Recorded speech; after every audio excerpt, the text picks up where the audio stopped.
Welcome to MS Learn Online. I'm Tracy Kimball. And I'm Tom Kimball. MS is a complex disease and requires a variety of professionals to help manage it. I look at it as a team project. A critical part of my team is my husband, Tom. As Tracy's husband, I can add a day-to-day perspective that's important for the professionals. Dr. Jodie Haselkorn with the Puget Sound VA Hospital in Seattle spoke with correspondent Rick Summers about the importance of taking a team approach in managing your MS. She believes the process starts at home. The person with MS and their significant others are really central to the team and really the driver of where the team goes. It's through that person's viewpoint that we really can identify the issues that are important, how they're limiting activities and social participation, and develop a plan that really enhances their function as well as their quality of life. So without that person and their family or others' significant impact, the car doesn't know where to go. Do you have situations where the family is very much wanting to get the team up and running, but the patient may be resistant? Do you ever encounter that? Or?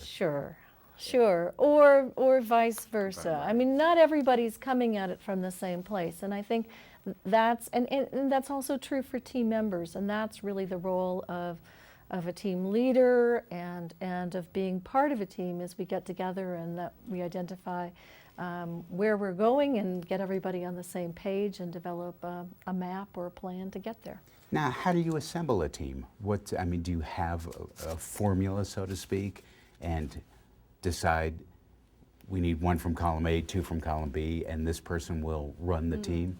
Mm-hmm. It's kind of like baking, I suppose it's a little bit like baking a cake, okay. In the sense that you really need the right ingredients and then putting it together in the right proportions, I suppose. Well, let me interrupt you and ask you, what are those ingredients? Well, I think a solid primary care provider, neurologist, if there's someone who has some limitations, then a good rehabilitation provider. And good communication between the three of those, I think, is a great place to start. Other healthcare professionals are as, if not more important as well, and these might include rehabilitation or neurological MS nursing, physical therapy, occupational therapy, social work. You're a social worker, I believe. Right. Speech pathology, and sometimes recreational therapy or leisure management, as well as a vocational counselor, all could be key players. If I'm newly diagnosed or my loved one is newly diagnosed, that seems like a daunting task to try and assemble this team. Sure. How is it facilitated? Well, you may not do it for somebody who's newly diagnosed. Okay.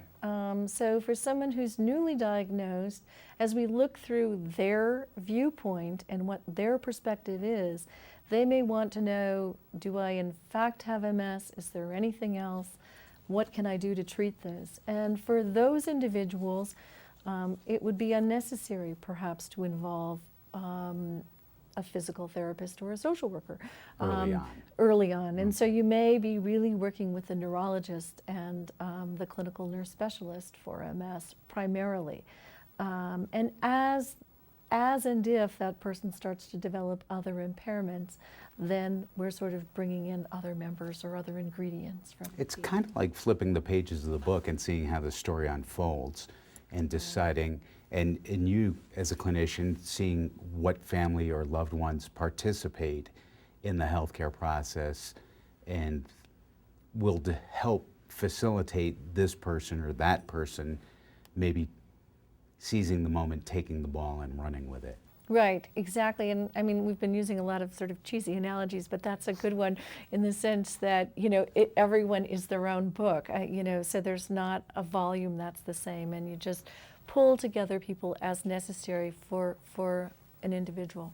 I've never had my analogies referred to as cheesy I was before. referring to mine as cheesy. Oh, okay. Well, listen, we're on the same page. Now, the VA hospital that you are at in Seattle has a unique system that helps build self-management. Can you tell us a little bit about that?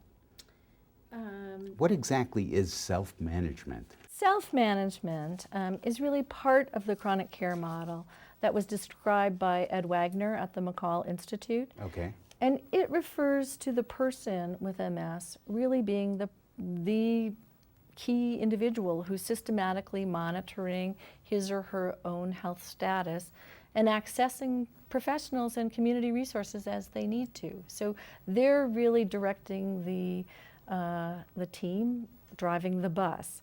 It's really person-driven care.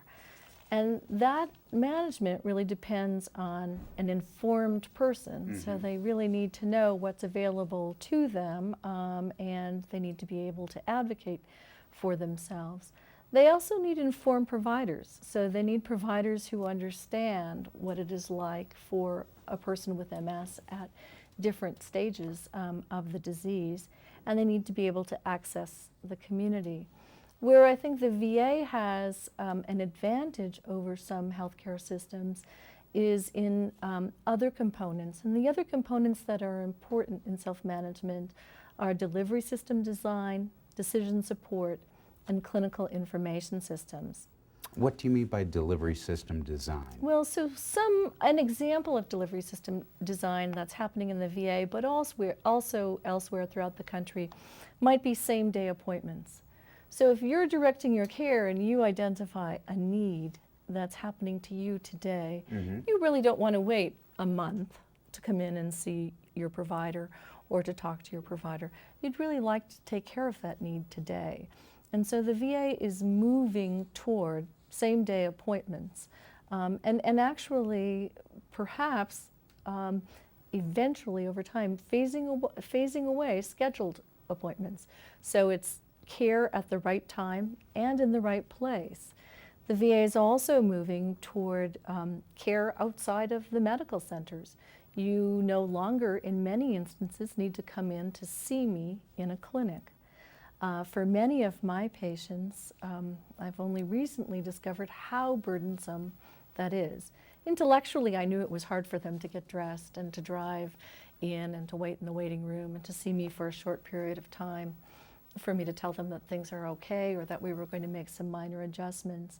But for my patients now who are on home telehealth monitoring, they're communicating with me on a regular basis, asynchronously.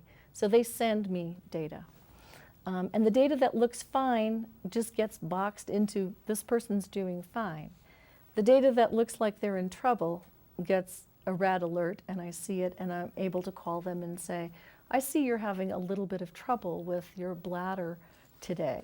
I was going to ask you what some of that data would be. Yeah, so we've looked at domains of handling your disease-modifying therapy, your fatigue, your depression, your bladder, your bowel, and other sort of health factors like that. Wow. It's, you know, we're at a time where everything is on demand and we don't want to wait for anything. And as an MS patient, I don't know of anything more frustrating than, I'm sorry, the doctor is full and can't see you for 5 weeks. Right. So what you're talking about sounds like an incredible medical model that maybe you'll assume the lead on for the rest of the country. Well, I think we all will see more telehealth care and more home telehealth care over time. And so that's one example. And you know, that doesn't mean sometimes as people are starting this program, they think that maybe I don't want to see them or that I won't see them again.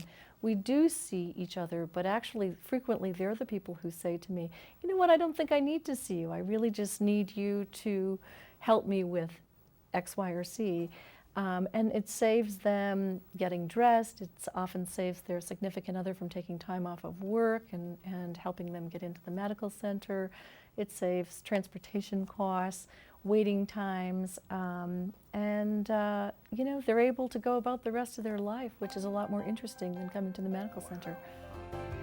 So, it really does take a village to treat a person with MS.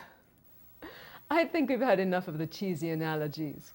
But the point is, a team approach is the best way to manage MS. It was interesting to me how Dr. Haselkorn spoke about self-management, and to hear what the Puget Sound VA Hospital in Seattle is doing to allow people to self-manage their MS. We'd like to thank Dr. Jodie Haselkorn for her great insight, and as always, thank you for joining us on MS Learn Online.